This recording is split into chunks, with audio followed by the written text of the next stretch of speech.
Hello, fifth grade parents. Here is some help about how to make sure that your child is doing Arco well. Arco means playing with the bow. Pizzicato is when we pluck. You've been hearing lots of that with Baby Shark, I hope. Arco is played with the bow. There are some things that they need to pay attention to, and we've gone over this. They should know it. It should sound familiar. So if you show them this video, they'll be like, you know too. So that'll be fun.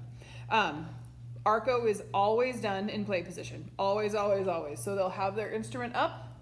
If they've got a chin instrument, it's got to be doing that.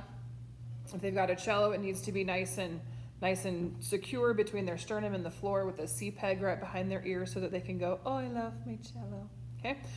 It is the instrument's job to hold the bow up from the floor. So, instrument goes up, bow goes on the string, and the first thing they should do is place it on the string without making any sounds. They should know which string they're on, okay? Then, since their instrument is holding their bow up, they can then check their bow hand and make sure that all of the things are still curvy and that their thumb is still in the right place.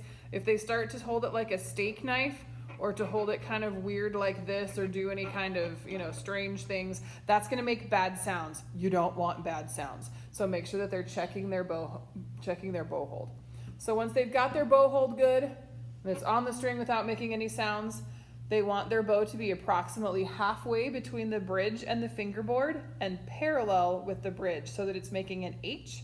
If you see an A bow or a V bow, that's gonna give them problems, okay? So they want it to be nice and straight, nice and H-shaped, okay?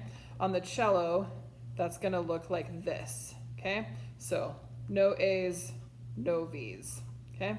So nice and straight, nice and parallel. That's going to give us the best sound. Most of the time, they only need to use the weight of their bow. So they put the bow on the string, they check all the things, make sure their brain is paying attention to all the stuff. And then with only the weight of the bow, they do basically an elevator just on the string instead. And it should sound like this.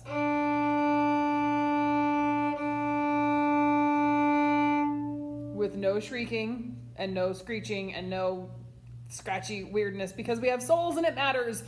We want to sound good. We don't want to sound bad. So if you hear this, that means they're pressing into the string. They don't need to do that. Gravity's going to do just fine of making sure that string has enough friction to do the things. And it should sound like that on all of their strings.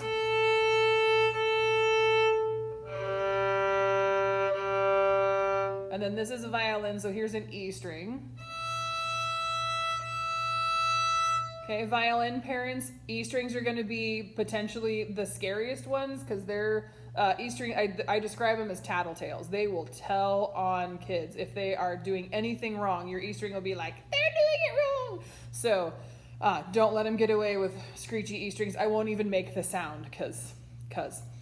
So those are all of the things that they need to pay attention to. So good tall play position, bow on the string, know which string they're on, check their bow hand, check and make sure they know which string they're playing on, and then their eyes should be looking at the hair, okay?